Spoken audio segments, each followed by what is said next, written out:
Montevideo, 12 de noviembre de 1922, el día en que el fútbol uruguayo se rompió.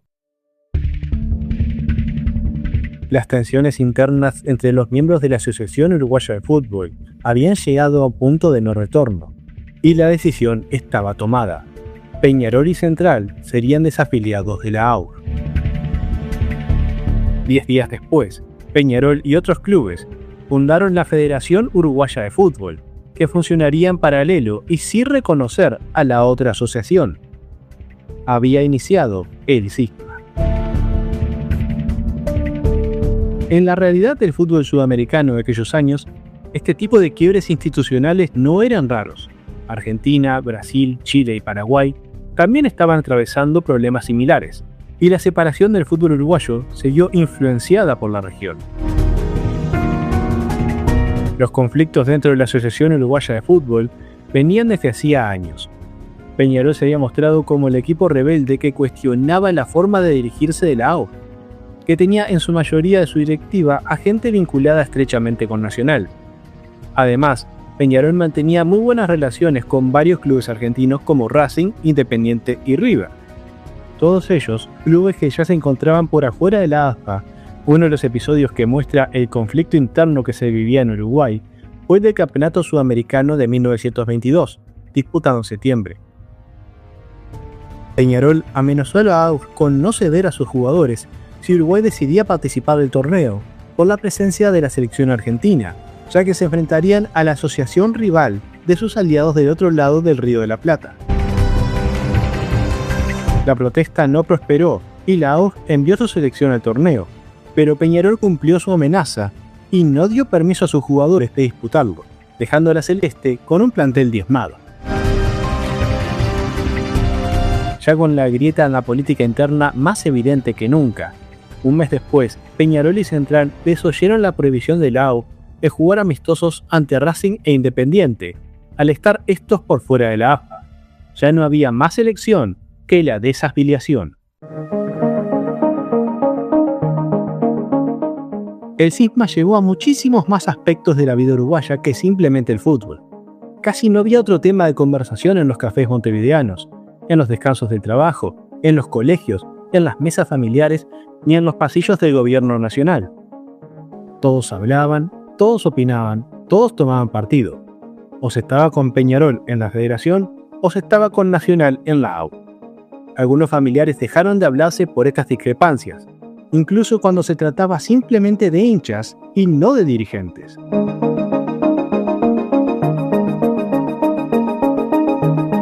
En ese momento de tan alta tensión, ocurrió algo inesperado, que no calmó las aguas, pero puso el punto de mira mucho más alto de lo que alguna vez se había imaginado. Un combinado español llegó a Río de la Plata para disputar varios partidos amistosos, contando con su plantel con varios jugadores que habían ganado la medalla de plata en los Juegos Olímpicos de Amberes en 1920, el torneo más importante de fútbol de aquellos años.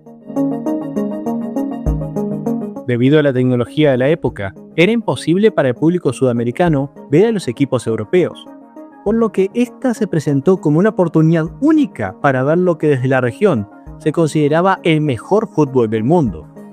Como parte de esa misma idea, los clubes más importantes tenían miedo de prestar a sus jugadores para enfrentar al conjunto español, ya que temían que fueran humillados.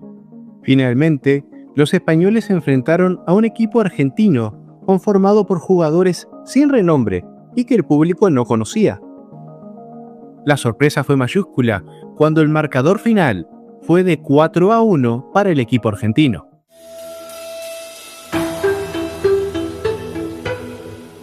Aquellos a los que la prensa especializada había llamado atletas perfectos fueron totalmente superados por futbolistas que no eran considerados en los equipos más importantes. Este no fue el único partido que jugaron los españoles en el Río de la Plata, pero todos arrojaron resultados similares. No había duda alguna, los criollos jugaban mejor que los europeos. Esto llevó a que todo el público, la prensa y los directivos se hicieran la siguiente pregunta: ¿podemos ser campeones? Lo visto en todos estos partidos daba la sensación de que los rioplatenses tenían grandes chances de ganar el oro olímpico. El periódico La Razón, en su edición argentina, fue el primero en plantear la idea en sus páginas, que sería replicado en su edición uruguaya. La AFA pensó muy seriamente en enviar a su selección a competir a los Juegos Olímpicos de París 1924, pero el cisma que atravesaban era mucho más profundo que el uruguayo, por lo que les resultó casi imposible cerrar sus diferencias antes del certamen olímpico. La AUF, por otro lado, tenía un problema diferente. No estaba afiliada a la FIFA. Esto era un problema mayúsculo en su intención de disputar el certamen olímpico, ya que el torneo de fútbol era organizado por la FIFA y solo podrían disputarlo selecciones que estuvieran afiliadas. Además, la FIFA solo permitía una afiliación por país, por lo que la federación disidente podría entorpecer o impedir la afiliación de la AUF. Atilio Narancio, presidente de la asociación, comenzó a mover sus contactos. Tenía vínculos muy estrechos con diplomáticos uruguayos que se encontraban en Europa en misiones diplomáticas para el gobierno nacional. Estos contactos vieron en la posibilidad del fútbol en los Juegos Olímpicos la oportunidad de que Uruguay se diera a conocer como país en el viejo continente, lo que les abriría nuevos mercados para colocar sus productos, como la carne y la lana, por lo que se movieron en favor de Narancio, logrando la afiliación de la AUF a la FIFA sin que la federación se enterara. La AUF ahora podía disputar el certamen olímpico, pero había un primer problema a solucionar. El cisma seguía. Muchos de sus jugadores más importantes estaban en clubes que habían abandonado la asociación, por lo que el primer paso debía ser reorganizar el equipo con el que planeaban presentarse en París, y el campeonato sudamericano sería el banco de prueba perfecto.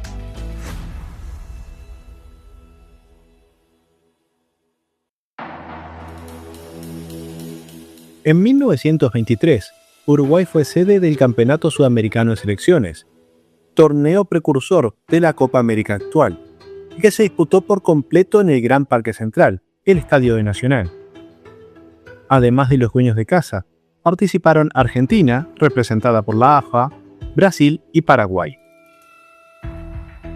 El torneo tenía un formato de liga, por lo que en total debían jugarse 6 partidos para que cada equipo se enfrentara con cada rival, y al finalizar el torneo, el que tuviera más puntos sería el campeón.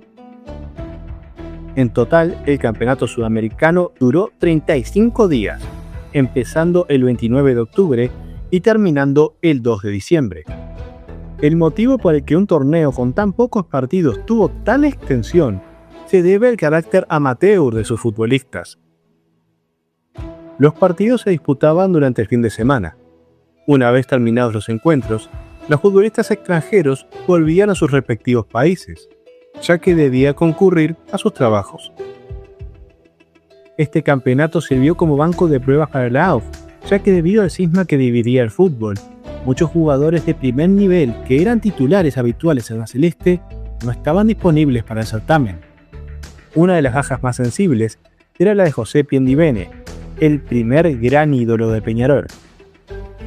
Piendivene se había ganado el apodo de El Maestro por ser capaz de hacer jugadas impresionantes gracias a su gran dominio del balón, pero él mismo decía ser un lisiado, porque gran parte de esas jugadas las hacía porque hacer otra cosa lo resentía de una lesión que arrastró casi toda su carrera en la rodilla izquierda. Se trataba de un delantero al que le gustaba comenzar las jugadas desde más atrás y distribuir el juego hacia sus compañeros, principalmente Héctor Escarone y Pedro Sea, cuando jugaban en la selección. Sin embargo, su reemplazo sería completamente opuesto. Un joven de 18 años que había empezado de guardameta y después se había convertido en delantero en el Charly de la división intermedia con un remate endemoniado que se haría leyenda: Pedro Petrone. Se trataba de un delantero centro de área al que había que darle el balón para que rompiera las redes rivales, literalmente hablando. Por la potencia de su remate, más de una vez rompió las redes de las porterías.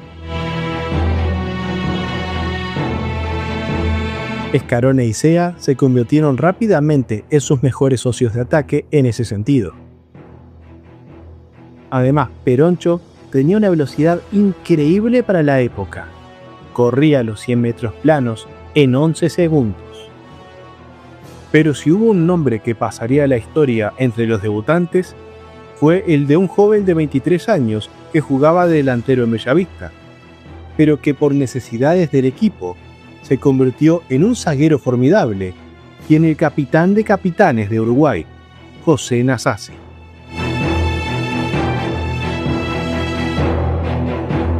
El mariscal no solo se adueñó del puesto, sino que su voz de mando y su porte lo hicieron merecedor de la capitanía de la selección, casi de forma inmediata. Tal llegó a ser el respeto que sus compañeros le tuvieron, que a la hora de hablar con él siempre lo llamaban usted, aun siendo personas de más edad o futbolistas de mayor experiencia. Cuenta la leyenda que cuando un jugador uruguayo quería contraer matrimonio, debía pedir permiso al capitán Nasazzi antes que a su novia o de siquiera pensar en pasar por el registro civil.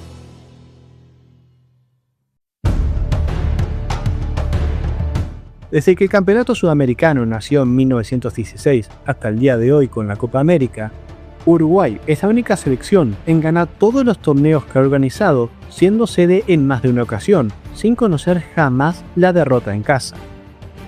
El torneo de 1923 no fue la excepción.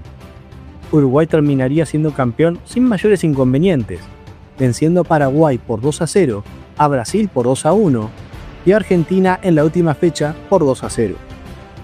Antes de cada partido que Uruguay ganaba, el presidente de la AUF, Atilio Narancio, entraba al vestuario del plantel, diciendo entre risas: "Ganen y los llevo a París", cosa que los jugadores se encargaban de recordarle cada vez que se hacían con la victoria.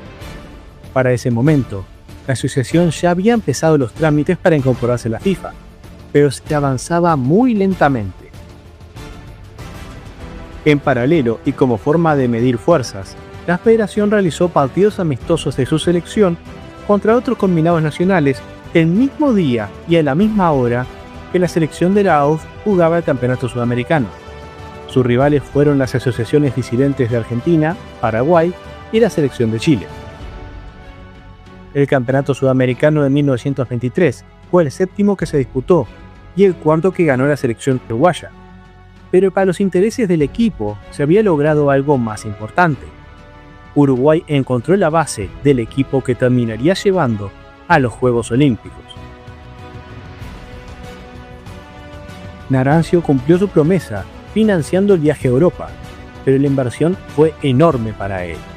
Para poder costear el barco que llevaría a los uruguayos al viejo continente, el presidente de la AUF tuvo que hipotecar su propia casa. Pero la suma aún no era suficiente, por lo que la asociación realizó varias colectas para costear el viaje.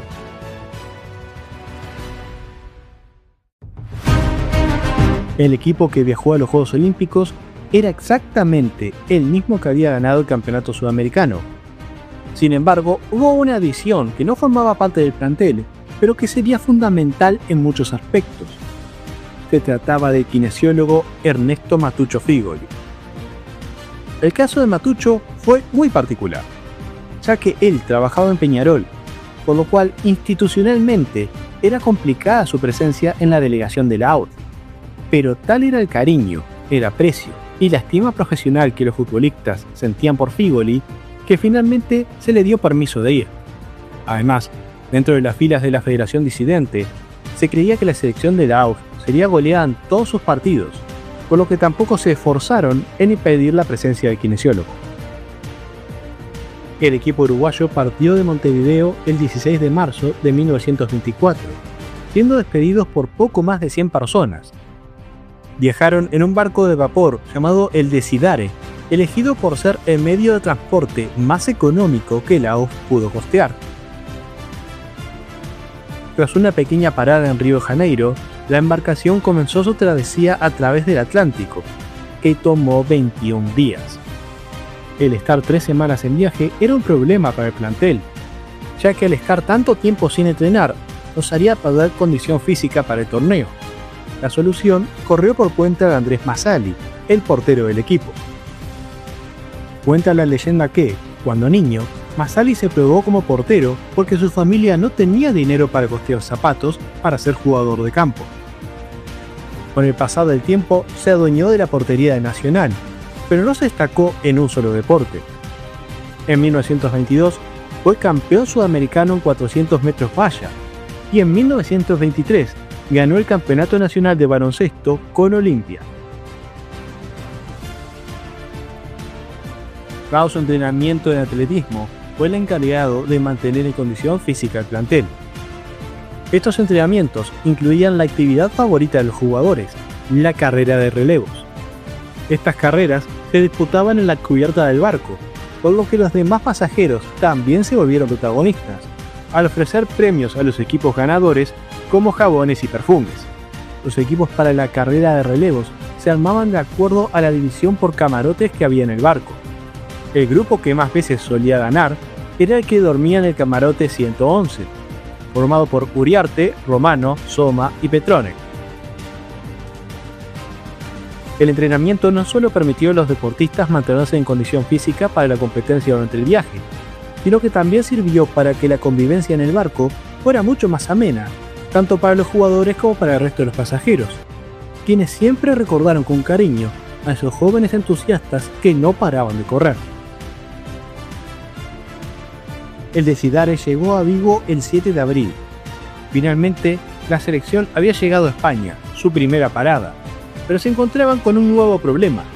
El dinero de Narancio solo había cubierto el viaje a Europa, pero todo lo demás, como hospedaje y comida, no estaba incluido. Sin embargo, todo esto ya estaba solucionado por Pedro Manini Ríos y Enrique Buero, los diplomáticos uruguayos que habían logrado la afiliación de la AUF a la FIFA.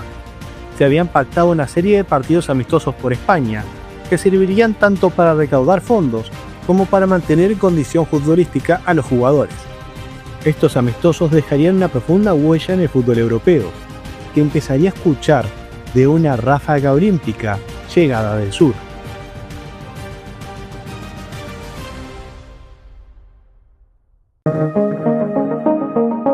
A la llegada de la selección uruguaya a España, ya habían varios partidos confirmados de carácter amistoso que servirían tanto para que el equipo tomara ritmo de juego como para recaudar fondos para mantener su estadía en Europa.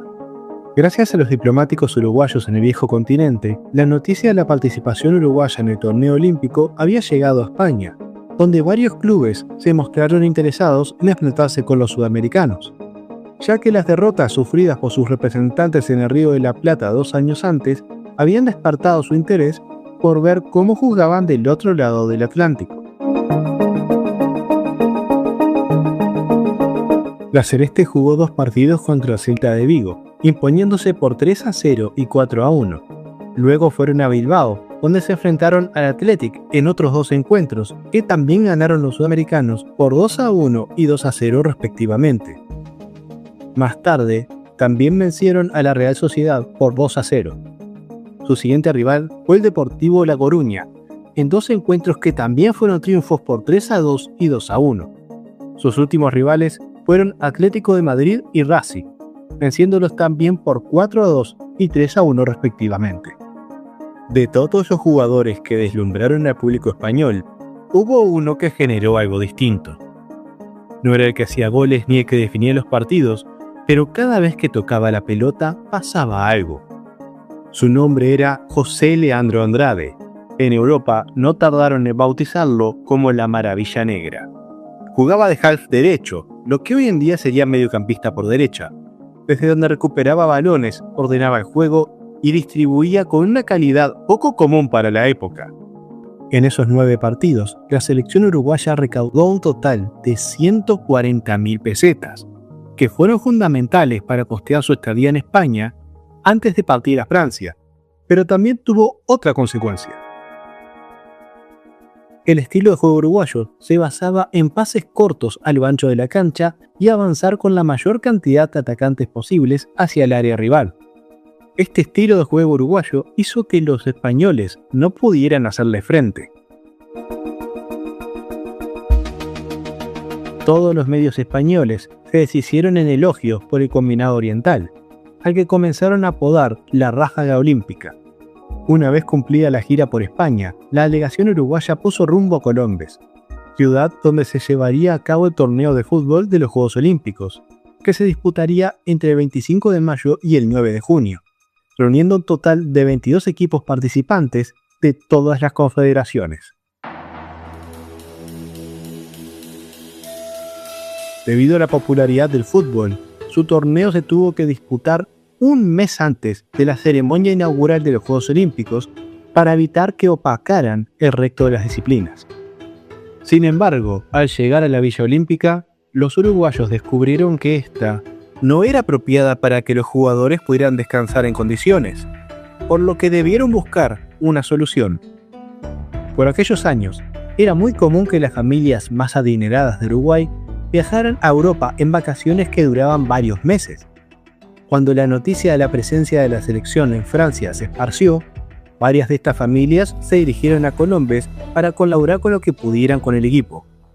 Si bien ayudaron económicamente, no pudieron solucionar el tema del hospedaje. Ernesto Figoli, el kinesiólogo del plantel, fue quien encontró el lugar perfecto. Cerca de Colombes se encontraba el palacio de una rica anciana llamada Madame de Pine, quien no tuvo problemas en recibir a la delegación en su residencia, que era mucho más cómoda que la Villa Olímpica y contaba con un terreno ideal para el entrenamiento.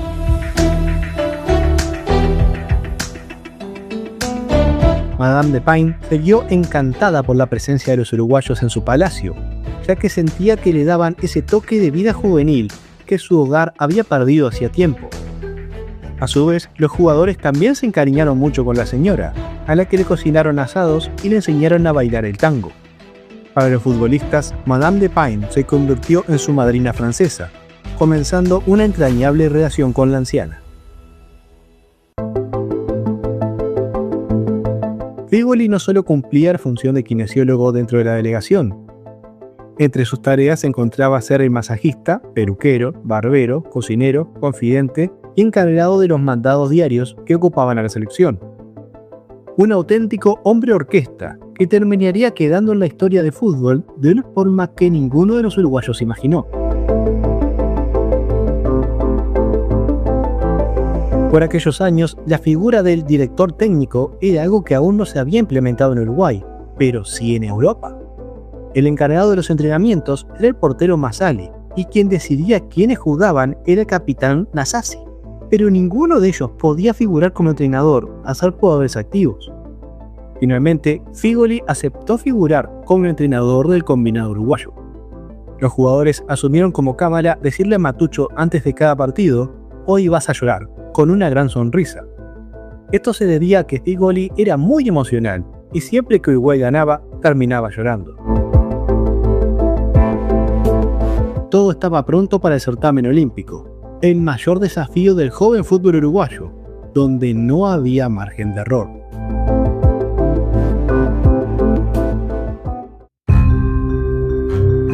En los Juegos Olímpicos de 1924, perder un partido significaba quedar eliminado y volver a casa. El torneo se disputaba bajo un sistema de eliminación directa, con partidos de desempate en caso de igualdad. Además, en una época sin cambios, los 11 que entraban a un partido eran los que debían terminarlo. Si un jugador se lesionaba, su equipo debía continuar con uno menos. Con 22 selecciones en competencia, fue necesario sortear qué equipos avanzarían directamente a octavos de final y cuáles debían disputar una ronda previa. Uruguay comenzó desde este primer escalón, enfrentando a Yugoslavia. Sobre la previa de este partido, se ha hecho muy popular una historia que habla de unos espías enviados por los yugoslavos a ver los entrenamientos de Uruguay. Pero los uruguayos se dieron cuenta e hicieron ver que eran muy malos jugadores, errando pases fáciles, pateando el suelo y chocando entre ellos, haciendo que los espías dijeran a los yugoslavos que los uruguayos eran un rival muy fácil. Esta historia es muy pintoresca, pero falsa. La realidad es que los entrenamientos de todas las selecciones eran abiertos, y todos podían ir a ver cualquier entrenamiento, cosa que solían hacer los propios uruguayos, por lo que no había necesidad de enviar espías ni fingir jugar mal.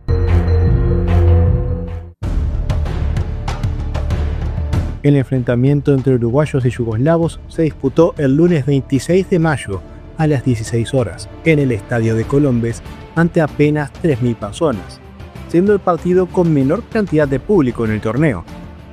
Esto tocó el orgullo de los uruguayos, que venían acostumbrados a estadios llenos en su gira por España, con más de 20.000 espectadores en las gradas.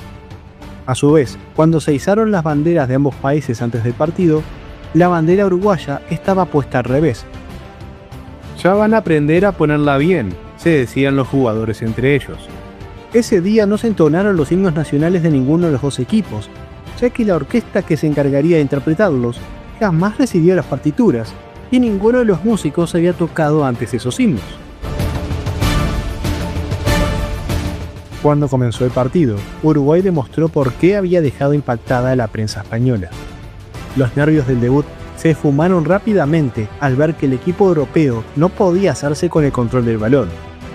La celeste fue absolutamente superior al equipo yugoslavo, al que apabulló 7-0, con goles de José Vidal, Héctor Scarone y Ángel Romano, con uno cada uno, mientras que anotaron por duplicado Pedro Petrone y Pedro Sea. De esta forma, los uruguayos aseguraron su pasaje a los octavos de final. 3 días más tarde, Uruguay enfrentó a su siguiente rival, Estados Unidos, la única otra selección americana en el torneo. Los norteamericanos tenían la leve ventaja de haber tenido un día más de descanso, pero no fue algo que afectara el transcurso del partido. La noticia de que un pequeño país había aplastado a Yugoslavia corrió rápidamente entre los aficionados franceses, quienes concurrieron en masa a ver a la revelación del torneo. 10.000 personas se hicieron presentes colmando el estadio de Berger.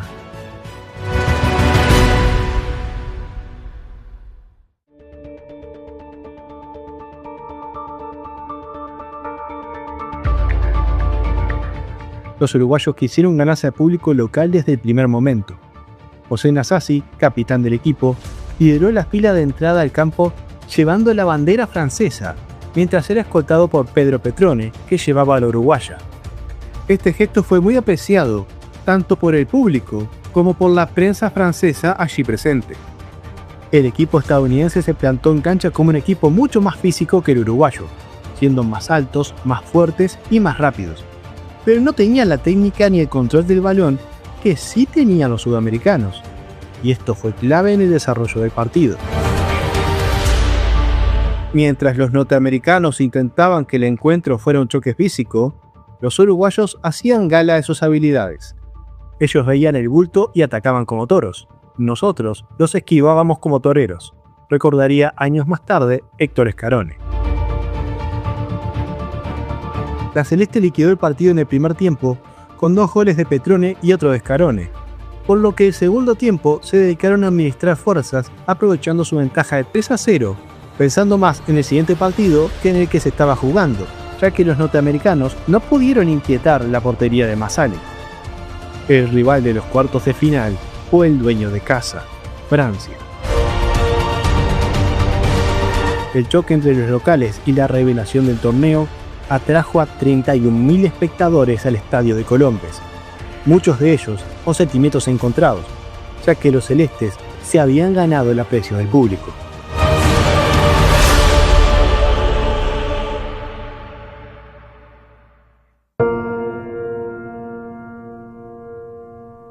Debido a las similitudes de las camisetas de ambos equipos, se tuvo que realizar un sorteo para determinar quién jugaría con camiseta alternativa.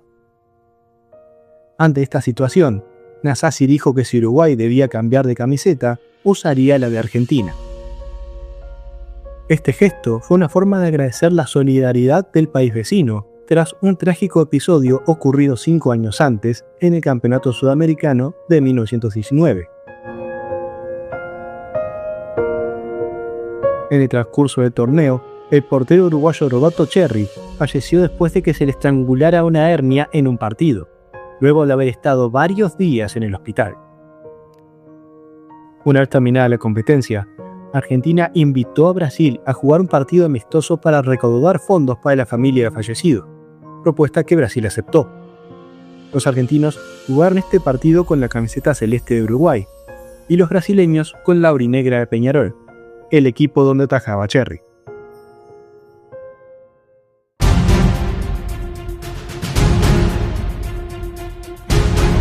El sorteo terminó decretando que Francia jugaría con la camiseta blanca alternativa y el partido se jugó el 1 de junio.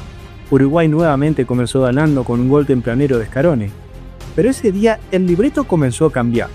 El delantero francés Paul Nicolas pudo vencer a Massali y anotar el gol del empate. El control absoluto que Uruguay había mostrado en los partidos anteriores se vio ahora vulnerado. Poco tiempo duró la igualdad, ya que en los pies del mago Scarone, Uruguay volvió a ponerse en ventaja. La celeste se iría ganando al descanso por 2-1. En el segundo tiempo, Pedro Petrone por duplicado y Ángel Romano fueron los encargados de poner el 5-1 definitivo en el partido. Uruguay estaba en semifinales del torneo olímpico con un paso firme, habiendo superado a todos sus rivales con una autoridad incuestionable. Pero este dominio tenía un precio. Uruguay ya no era un equipo desconocido y una curiosidad exótica llegada desde Sudamérica.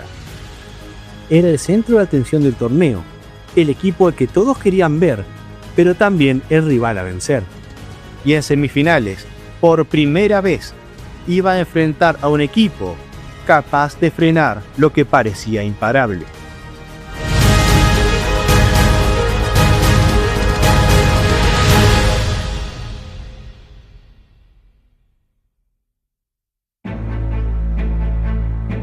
Aquel día jugamos mal, recordaría años más tarde Héctor Scarone sobre la semifinal frente a Países Bajos. Por primera vez en el torneo, Uruguay se enfrentó a un rival que no lo veía con asombro, sino con un plan. Los neerlandeses habían observado detenidamente los partidos de Uruguay, estudiando su forma de jugar y pensando una forma de contrarrestar su juego de posesión de balón y dominio territorial, por lo que le plantearían un partido como ningún otro rival lo había hecho. Las victorias consecutivas habían hecho que los uruguayos llegaran confiados a la semifinal que se disputó el 6 de junio en el estadio de Colombes. Sin embargo, desde que el partido comenzó, Uruguay se dio cuenta que ese día algo raro estaba pasando. En aquella época, las formaciones de los equipos solían enfocarse en el ataque, pero Países Bajos hizo algo totalmente distinto. Formó con 8 jugadores en defensa, Jan Den Artis en el medio y Cornelis Peil como único delantero. Esto hacía que los uruguayos tuvieran siempre uno o más rivales marcándolos o bloqueando sus posibilidades de pase, haciendo que el partido fuera tremendamente incómodo para ellos. Los neerlandeses además tenían otra ventaja. Eran físicamente muy fuertes, de una estatura promedio de 1,80 m y un profundo conocimiento del juego. Varios jugadores uruguayos mencionaron que Países Bajos jugaba muy parecido como lo había hecho Estados Unidos, pero con mejores conceptos de juego.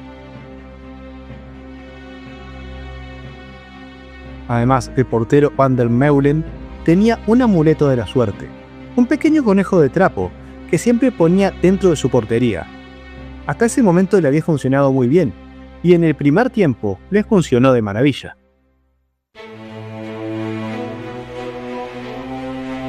Uruguay intentó por todos los medios posibles, pero no encontró forma de vencer la sólida defensa de Países Bajos o a su portero y su amuleto de la suerte, lo que empezó a generar frustración y aparecieron los errores.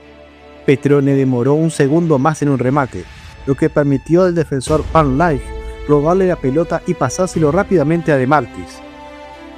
Nasasi corrió para cerrarle el pase, pero no llegó a tiempo para evitar que el centro encontrara a Pigel en el punto penal. El gol de Países Bajos cayó como un balde de agua fría sobre el combinado uruguayo. Por primera vez desde que habían llegado a Europa, estaban perdiendo un partido frente a un rival que los tenía totalmente controlados. El primer tiempo terminó con el triunfo parcial neerlandés por 1-0, mientras los uruguayos intentaban asimilar el impacto de encontrarse en desventaja.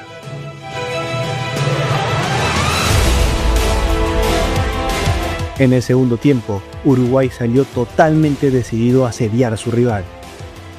Masali no volvió a tocar la pelota, ya que los siguientes 45 minutos se jugaron en terreno de Países Bajos.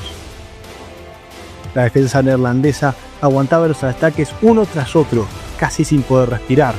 Los palos evitaron el empate en varias ocasiones y Van der Meulen seguía confiando en su conejo de la suerte para evitar la caída de su portería.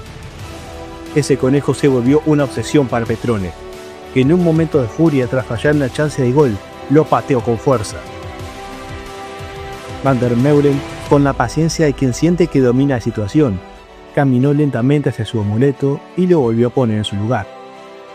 A los 20 minutos, Urdiarán entró al área de Países Bajos, gambeteando a todo neerlandés que se le cruzara y remató como pudo.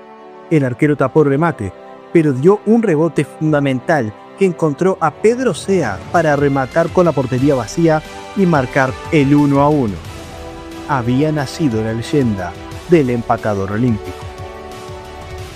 Aún quedaba mucho partido por delante, pero los ánimos habían empezado a cambiar. Los uruguayos habían visto que podían, y la confianza neerlandesa estaba comenzando a flaquear. Cuando el partido casi terminaba, Petrone entró al área rival con toda su potencia. La pelota salió volando y el juez pitó, deteniendo las acciones de juego. Los uruguayos pensaron que había cobrado falta en ataque, y los neerlandeses no entendían por qué se había tenido fuego, hasta que vieron al juez. Señalaba penal para Uruguay. Según su reporte, la pelota había impactado en la mano de un defensor. Petrone pidió para patearlo, pero Nasazzi confió en la experiencia de Scarone. El mago se mostró calmo por fuera, pero por dentro estaba muy nervioso. El capitán uruguayo no pudo soportar los nervios y se tiró boca abajo en el campo de juego para no ver la ejecución. Todo se definiría en ese penal. El juez pitó, Nasazzi se tapó los oídos, Van der Meulen voló, pero no pudo evitar que el remate de Scarone entrara en su portería e impactara en su conejo de la suerte. Todo el plantel uruguayo explotó en un grito de desahogo. Se habían enfrentado a un rival como ningún otro y habían salido vencedores. Tras el triunfo ante Países Bajos, el ánimo de los uruguayos no paró de crecer. Los 3 días hasta la final se pasaron volando y finalmente, el 9 de junio, llegó el momento de enfrentar a su último oponente en busca de la medalla de oro, Suiza. En el camino al estadio de Colombes, los uruguayos fueron cantando La Marcha a mi Bandera, una canción patriótica uruguaya. Esta canción servía para recordarles a los futbolistas de dónde venían, quiénes eran, y los hacía sentirse un poco más cerca de casa. Sin embargo, la canción también tuvo un efecto inesperado. Mientras los uruguayos se cambiaban en el vestuario, Enrique Buero, uno de los diplomáticos uruguayos presentes en Colombes, entró para pedirles que dejaran de cantar. Los suizos estaban del otro lado de la pared de madera que separaba a ambos equipos, y estaban algo incómodos con su canto. Los uruguayos se entendieron rápidamente. Los suizos estaban asustados, así que ya estaban ganando antes de que el partido empezara. A las 16:30 y frente a 40.000 personas en el estadio y otras 10.000 que habían quedado fuera, dio inicio la final del torneo olímpico. Uruguay se hizo con el control del trámite de inmediato, aprovechando la forma de jugar tan vertical de los suizos que los hacía perder la pelota rápidamente, lo que favorecía el estilo de juego oriental. A los 9 minutos, Petrone remató con potencia para vencer al portero y darle la ventaja a Uruguay. Años más tarde, el guardameta suizo reconocería que ni siquiera vio la pelota entrar en su arco por la potencia del remate. El primer tiempo terminó con aquel 1-0, pero ya en el segundo, Pedro Sea y Ángel Romano terminaron de sentenciar el aplastante triunfo por 3-0, consagrando a Uruguay como campeón olímpico. Todo el público francés victorió a los campeones, a quienes habían aprendido a apreciar y admirar. A modo de agradecimiento, Los uruguayos dieron una vuelta a la cancha, saludando a todos los presentes. Sin saberlo, habían creado la Vuelta Olímpica. La selección uruguaya debió permanecer un mes más en Francia para poder ser parte del desfile inaugural de los Juegos Olímpicos, tras el cual emprendieron el viaje de regreso a su tierra natal, con la medalla de oro colgando de sus cuellos y con el mundo entero llamándolos campeones del mundo.